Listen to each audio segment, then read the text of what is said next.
On va parler industrie de défense et du rôle de la French Tech dans cette industrie de défense avec Sandra Budimir, la cofondatrice de Starbucks Accelerator. Merci Sandra Budimir d'être avec nous ce matin. Et avec un nouveau programme dans lequel vous allez être une nouvelle fois chef d'orchestre, c'est le programme Blast, financé par la BPI.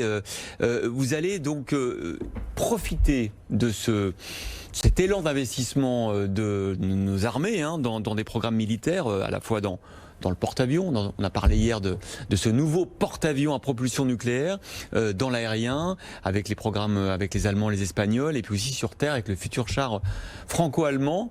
C'est le moment pour la French Tech d'investir dans le militaire. Alors oui, c'est le moment.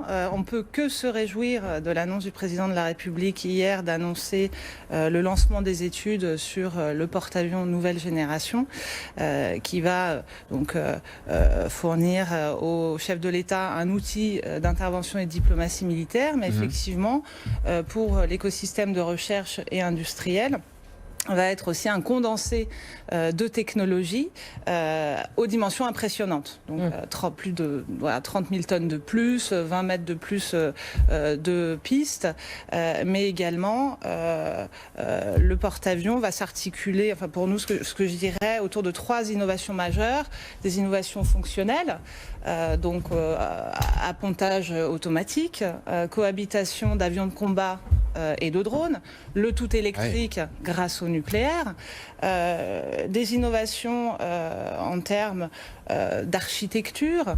On réfléchit à l'utilisation d'un jumeau numérique pour concevoir... On va en parler à Dassault Systèmes si vous voulez. On reçoit son directeur général à 8h15. Ils seront bien placés effectivement pour donner leur point de vue sur le sujet.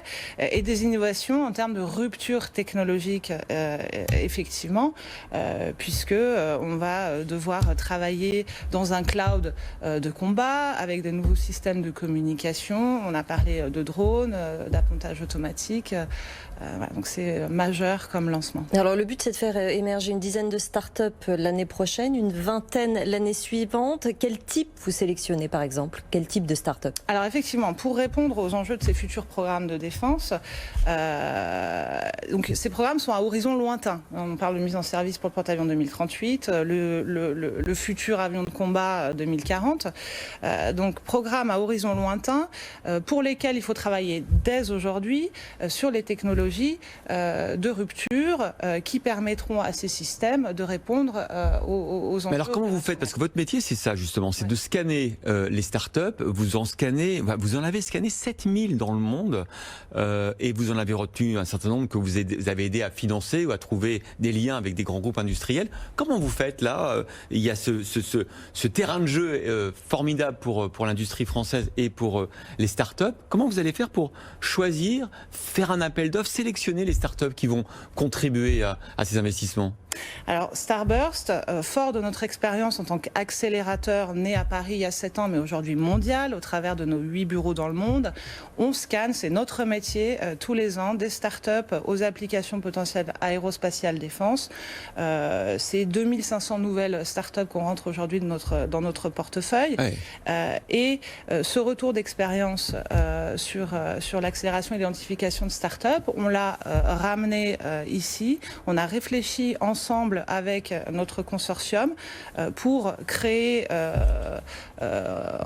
grâce et avec la BPI, un programme dédié de création jusqu'à l'accélération de nouvelles technologies en start-up pour l'aérospatiale défense. Ce programme composé de l'ONERA, c'est à l'ONERA qu'on va chercher ces pépites technologiques aujourd'hui parfois sous-exploitées pour les amener à devenir des start-up en passant par le transfert de la propriété intellectuelle via la société de transfert technologique de Saclay et la formation des porteurs de projets à l'école polytechnique. Et ça a vocation à créer, nous ce qu'on veut c'est produire plus de start-up tricolores. Est-ce que justement, est-ce qu'on a la possibilité, est-ce qu'on a les armes pour concurrencer les Américains sur ce domaine? Alors aujourd'hui, clairement, oui. On a en France des grandes ambitions.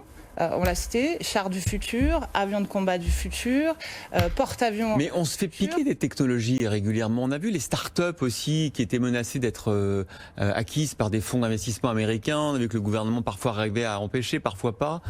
Alors aujourd'hui, on pense qu'avec tous les mécanismes mis en place par la BPI, par le ministère des Armées, DefInvest, DefInnov, la multiplication des fonds d'investissement de private equity qui s'intéressent à la deep tech, on a aujourd'hui les capacités de financement en France, et grâce à Blast qui se positionne vraiment comme le trait d'union de tous ces mécanismes-là et de tous ces acteurs-là, on pense pouvoir alimenter et produire une vingtaine de nouvelles startups, nouveaux acteurs tous les ans sur ces sujets-là.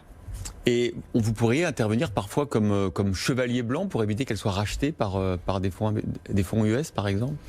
Alors nous, on va travailler à les identifier, les faire grandir et les accélérer sur nos terrains de jeu français et européens, et de manière à les mettre en évidence et à les identifier comme stratégiques le plus tôt possible, de manière à ce que justement elles ne partent pas. Très bien. Merci Sandra Budimir, cofondatrice de Starbucks Accelerator.